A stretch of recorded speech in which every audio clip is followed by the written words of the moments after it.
I hope you are having a fantastic week and that you have accomplished everything you've set forth to do so.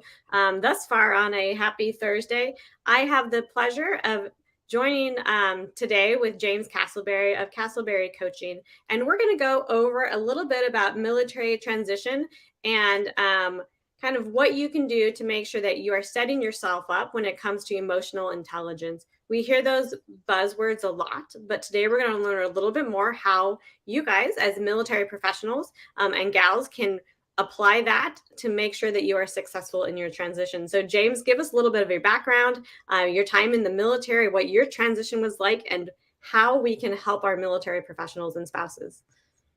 All right. Well, thank you, Brenna and Seven Eagle Group for having me here today. I really appreciate it. Grateful for the opportunity.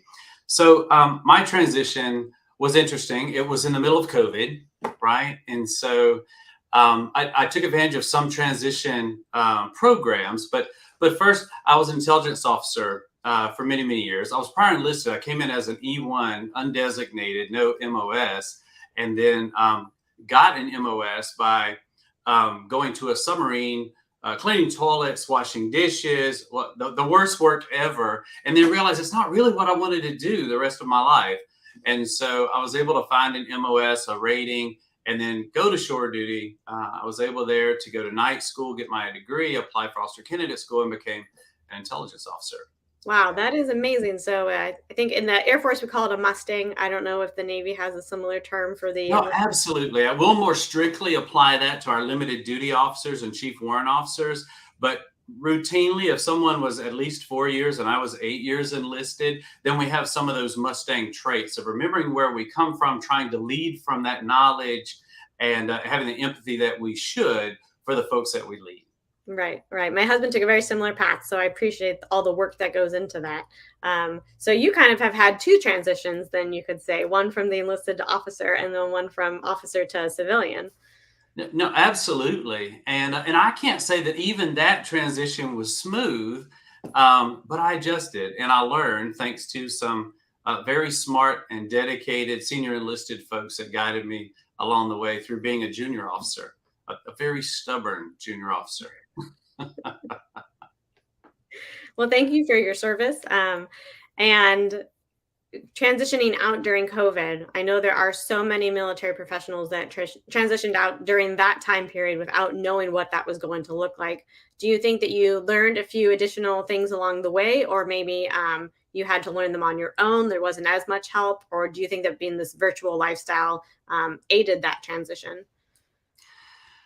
I think that it may have aided it a little bit because through transition, we weren't allowed to be in person because of COVID. Most of my TAP class was on JKO and through CBTs. And there I go, typical military, I'm going to throw a bunch of acronyms. So that's something that I had to learn too, is to speak the language that was so foreign to me in the corporate world. But I think that it might have made it a little more easy. And then when I transitioned into the position, I was hired by a large healthcare organization in Jacksonville, Florida, as a coach and a development consultant. I get to run a enterprise-wide mentoring program there. I get to teach leadership classes there, and I also get to coach our staff and faculty there. And so that's what I ended up doing, primarily because that's what I enjoyed in my career the most. The last 10 years was anything that I could do to help develop other folks and enjoyed that so much. That's what I ended up doing in a follow-on career. And emotional intelligence was very important to that type of decision in my own self-discovery. And, I went through a great transition program called Operation New Uniform. And what they did for me there was help me separate my roles from my identity. As a commander, there was respect for the title, respect for the position. That when you walk in the door as an individual contributor instead of a leader in that organization, I'm back to Seaman Recruit Castleberry as an E1, right? Because I hadn't earned anything there yet. Right. But in my mind, I still had some of those expectations. And what really helped me through the transition was learning about emotional intelligence, self-awareness, self-management, the social awareness, being able to read a room and trying to understand how other people are interacting and what it means, and then relationship management. was so important. And so emotional intelligence really helped me through my transition. It wasn't something that I really learned a whole lot about while I was on active duty. Interesting, because I know there is a push, like as a master resiliency trainer for the Air Force, there is a push to start teaching these skills. And I believe that the military is on the forefront of learning them in so many ways. But it definitely is an education that somebody has to continue on their own. We're always looking to pick up these skills and improve upon our emotional intelligence, because as we change and the world changes, obviously the information that we have available to us changes as well.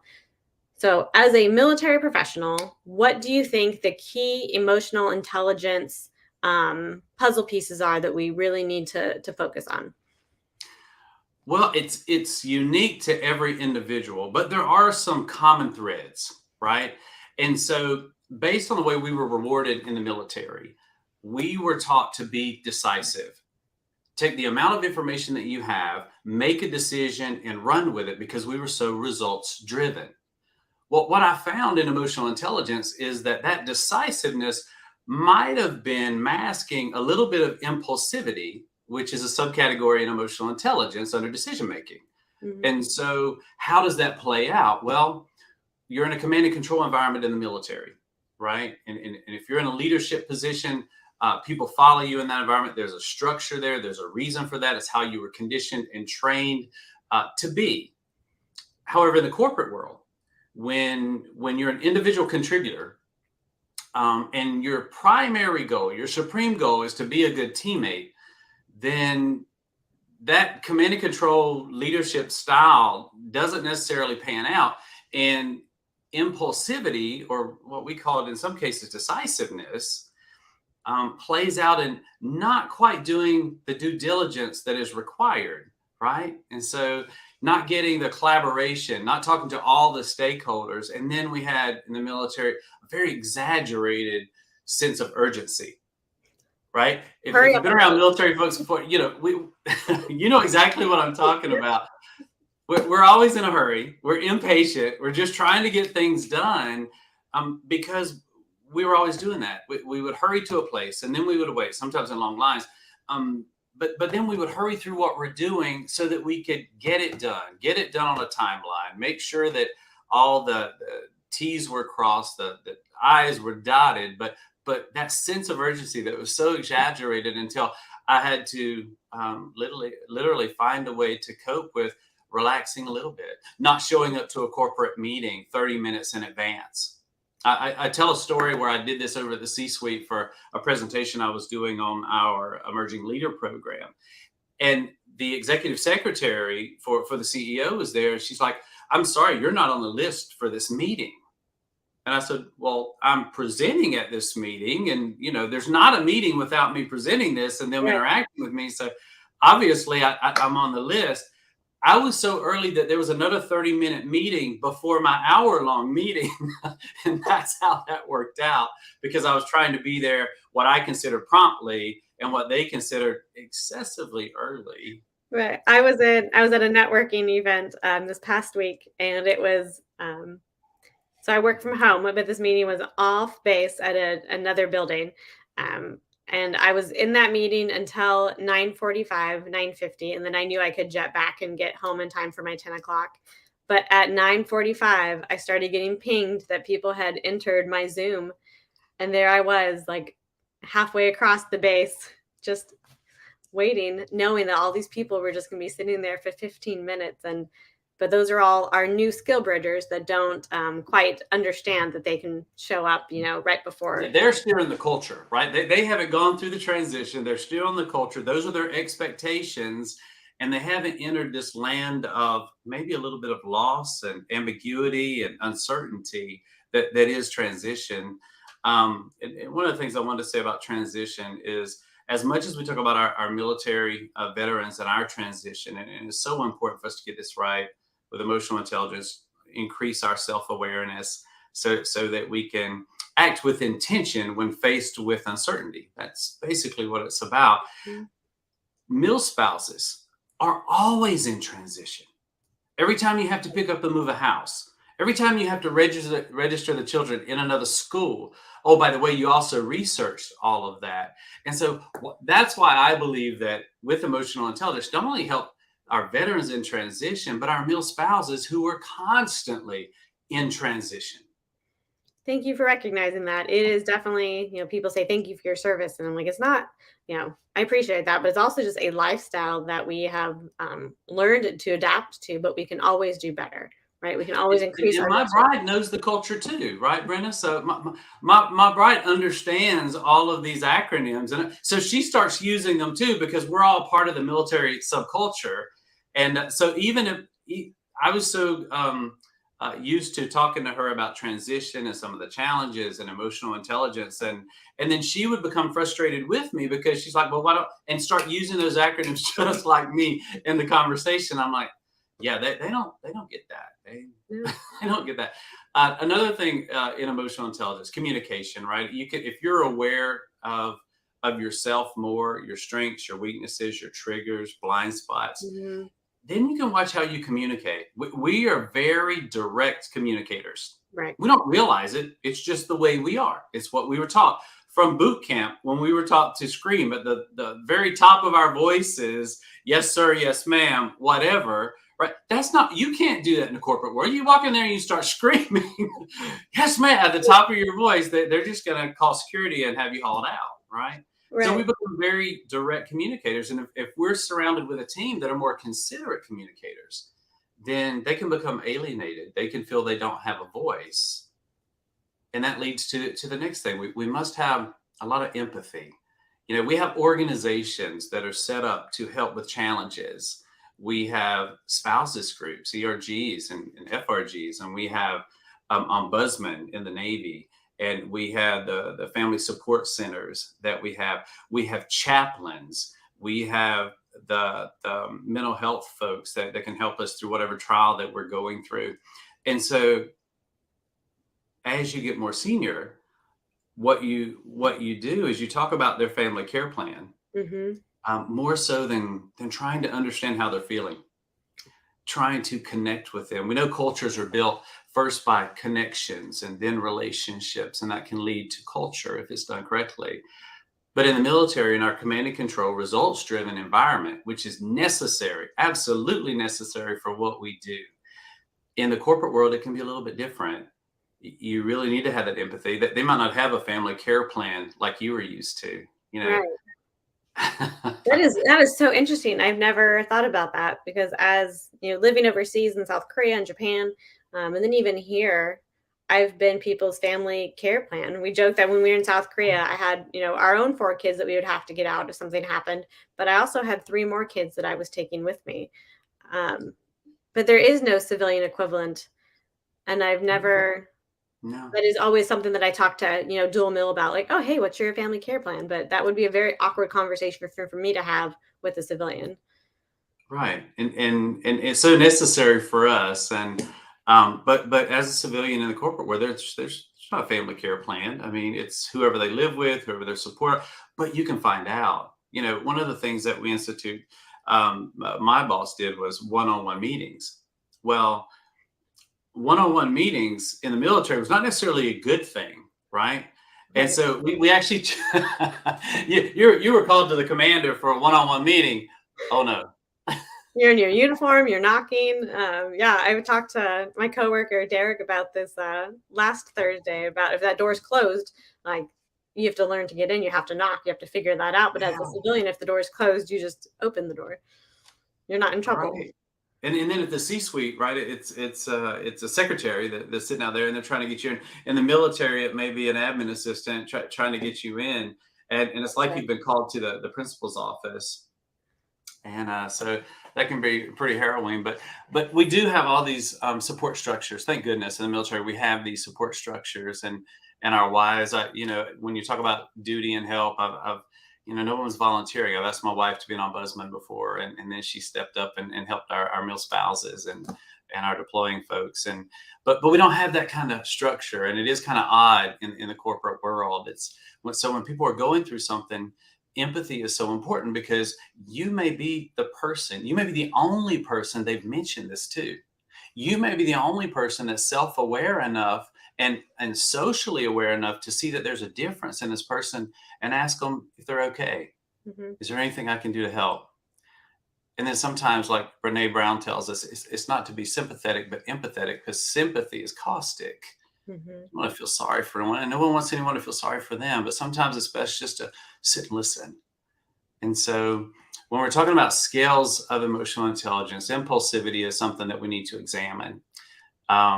Empathy is something that we really need to examine. Our own independence.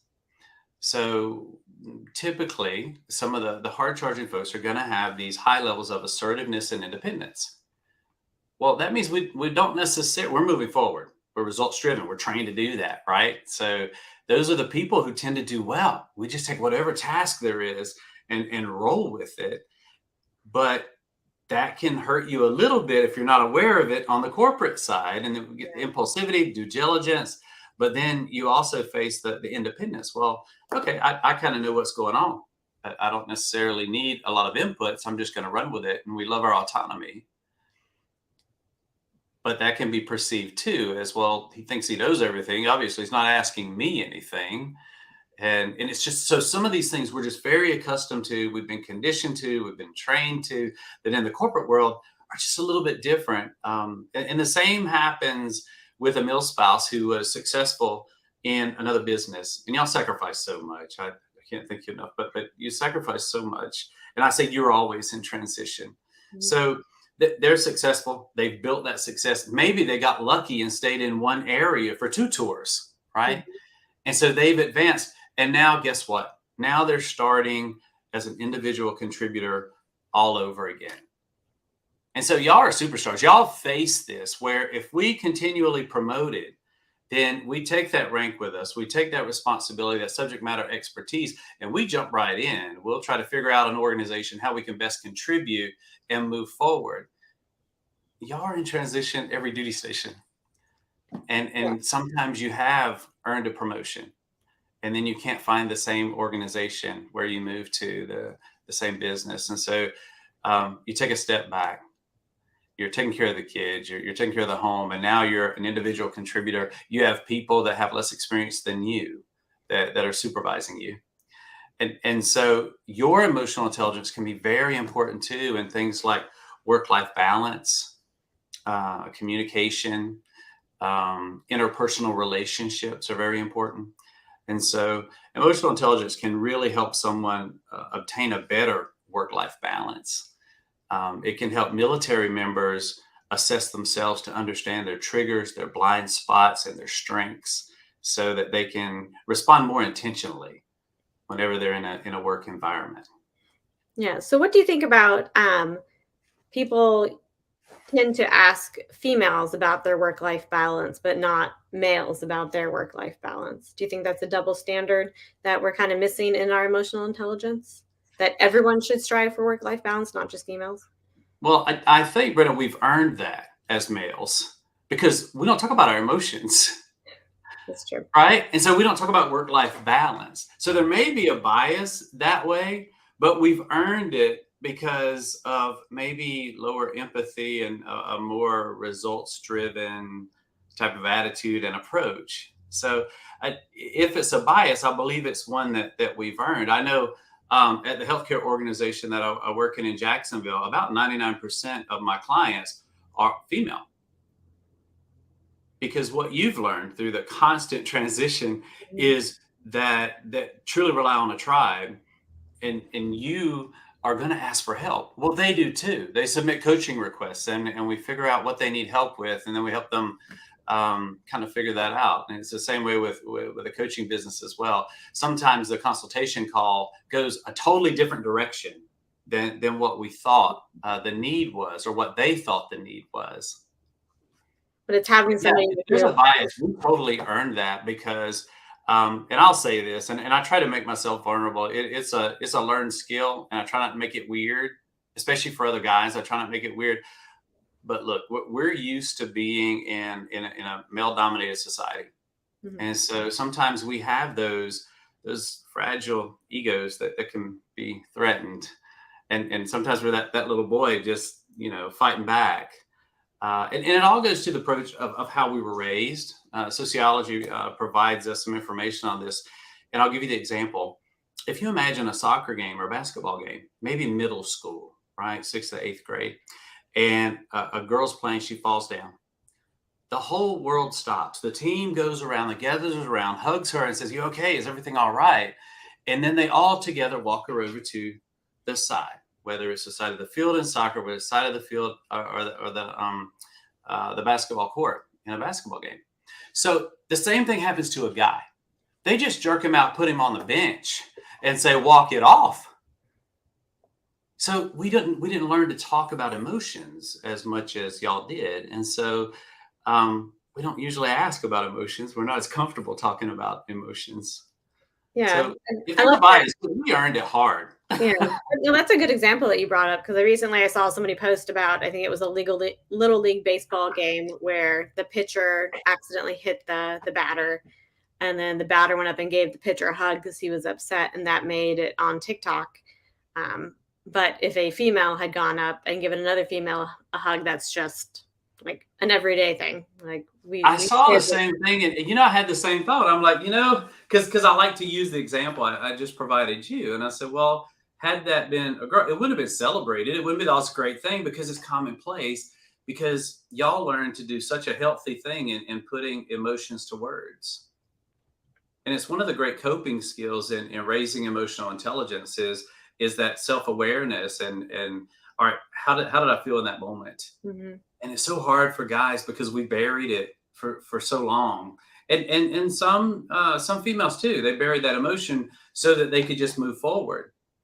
You had friends, you had a support structure in the last duty station where you were, that you picked up and you left. In the moment, you probably buried that just so you could move forward. You had to be strong for the kids, you had to be strong for your husband. so Right. so you suppress that, and it's not good. It's something that we're taught to do, but really what we need to do is put words to that emotion so that we can place it in the right context, and that so that if it's something unhealthy, that we can address it so that it doesn't continue to happen.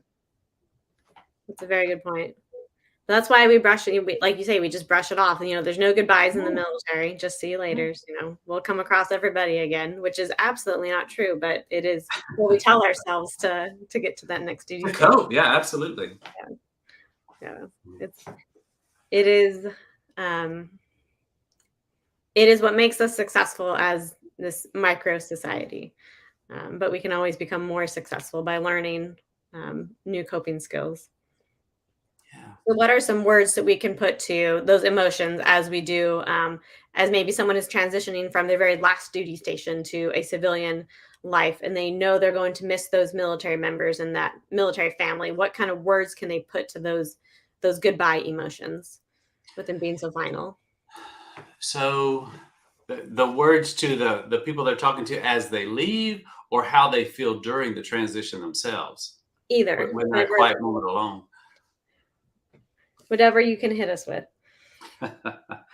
um, there's a model by William Bridges about change and transition, and he talks about beginnings, a neutral zone, and endings. And really, what he talks about that I think relates to military transition is that neutral zone, that place of uncertainty, ambiguity. It's hard for us to admit when things are uncertain. If we feel responsible for getting that new job, moving forward, adapting, it's hard for us to slow down and be present and say, okay, I feel a little lost. I feel I feel a little sad because I'm grieving the career that I had. I felt very secure there. I felt very safe there. And now I'm facing a new world with a new language. I'm facing having to live through emotions with my family, with those that I'm leaving behind. And then I have such a strong need to bond the way that I bonded with my military folks with those in the corporate world. And it's not as much a part of that culture. And so you really grieve the camaraderie. You really grieve. And so the feeling is sad. I feel sad.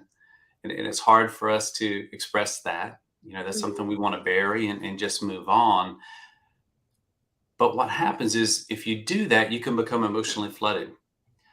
And then when you do face these areas where you should be more adaptive because you talk about your feelings, you talk about your emotions, you become more aware, we respond with a reaction instead of acting with intention. Reactions come out of the amygdala. It's the most primitive part of the brain. And you get about one synapse of support when you respond from the amygdala. If you wait just 6 seconds, the reason they tell us to count to 10 is research has shown 6 to 10 seconds.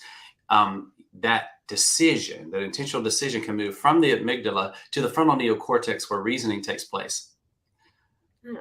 If you can just count to 10, and we do this with our nurses and our doctors, I'll sometimes tell them to take something to drink with them. And in the heat of the moment, maybe what they do is, excuse me, and they take a sip of water. Or they comment on someone's nice shoes, or they comment, what they're doing is buying a little bit of time so that they can de-escalate a situation, so that they can calm down, center themselves, and then talk to a patient in a humble, empathetic way. But it's the same with our interactions too. People who have low flexibility, they score low in flexibility and emotional intelligence. You would think there's all these exercises that you do, when in Mhm. fact it's physical fitness. Because their challenge with flexibility is that they're not able to react in a productive way when placed in a stressful situation. Right. And you learn this through taking assessments. The EQI 2.0 is the one that I use and certified in. But when you find that, what really helps is exercise. What is your I've seen the look on their faces, Brenna, and like you're training right now. When I ask them, they're asking me about flexibility, and we're discussing this is one of their low scores on the assessment for EQ, emotional intelligence, and they look at me like I have three eyes. It's like, what? Why do you care about my? And then they become self-conscious sometimes. It's like, do you think I need to be running? No. What is your exercise regimen? Because it will help you adapt. It will help you to be more comfortable. And sometimes in the military, look, there's such thing as military transition weight. Uh, I did that myself. So we don't need to lose that either when we transition.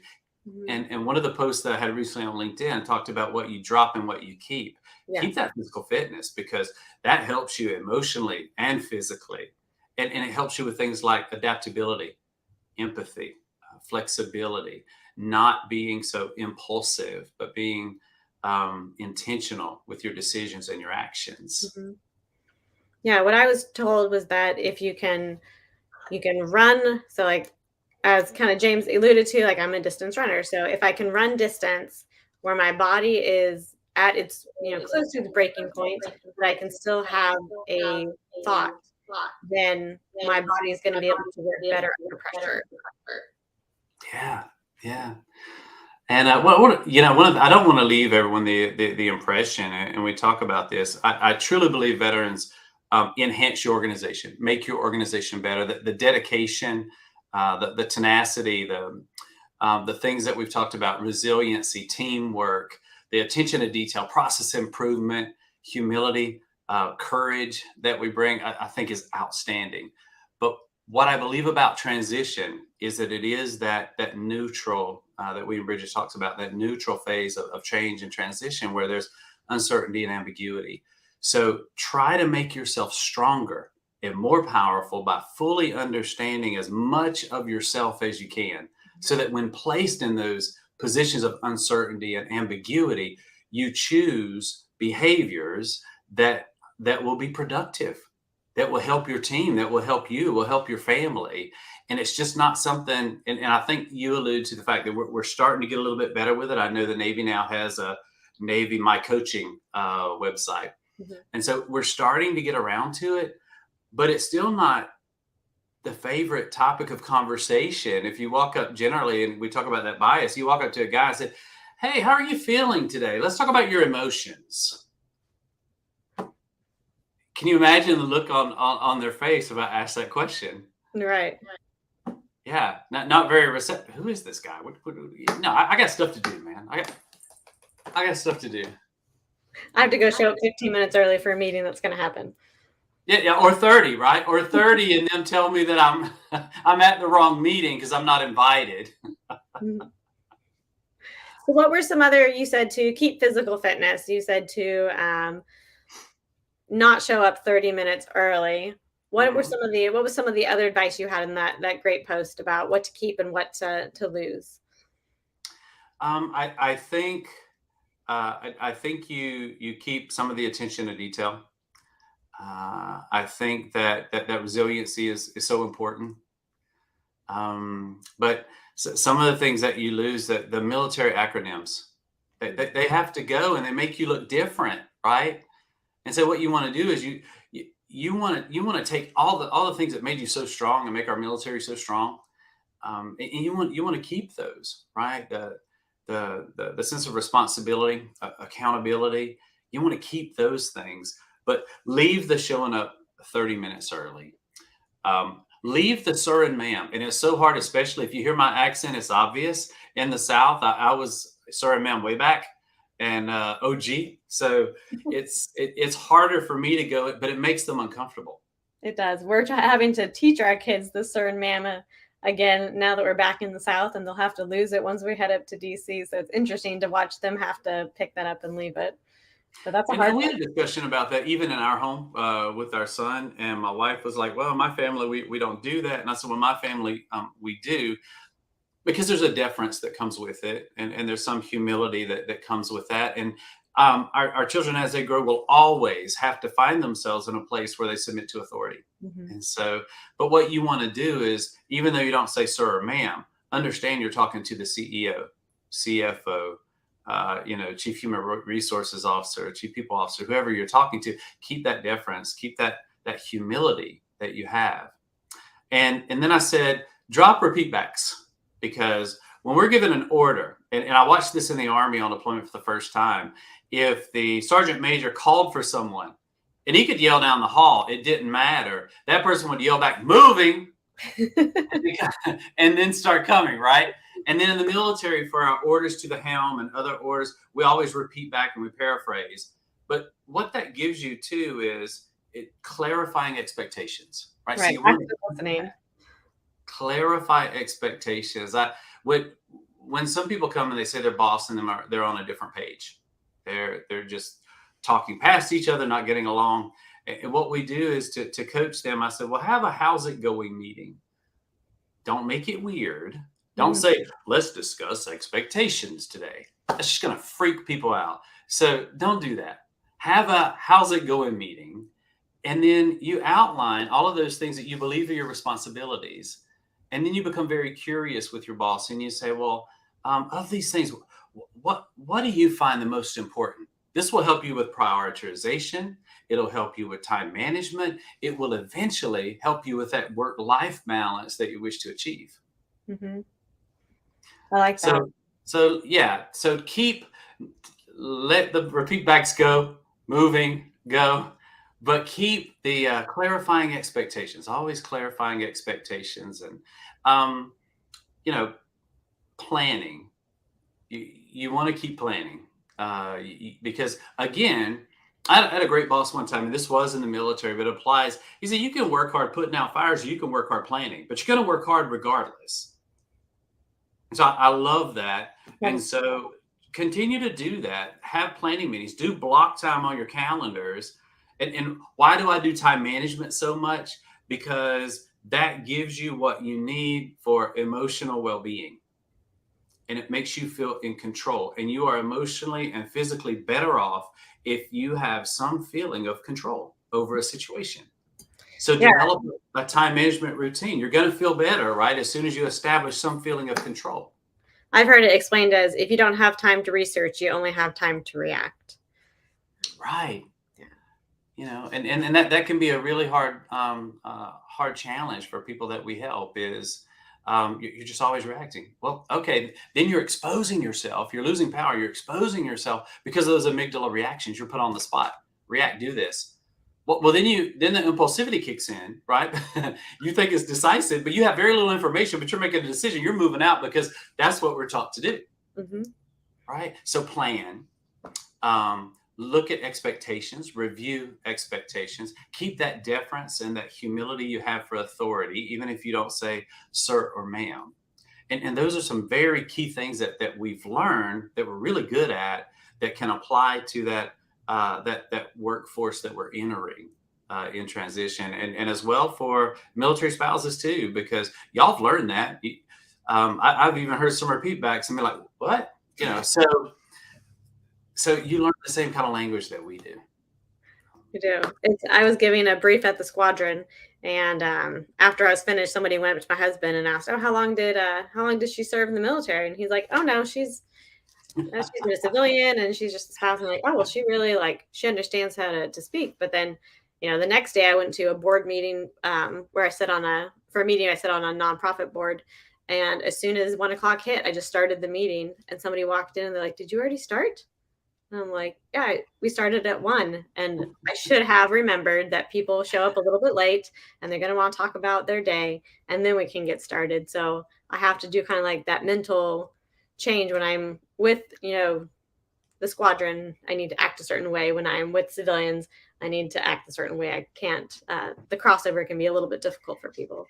It is, and so I think one of the other things I think is really good is in being present, is building in transition time. And we didn't do this well in the military either. I had folks help me with my calendar, and it would be 1 hour long appointment right next to the other. I mean, there was no bio break.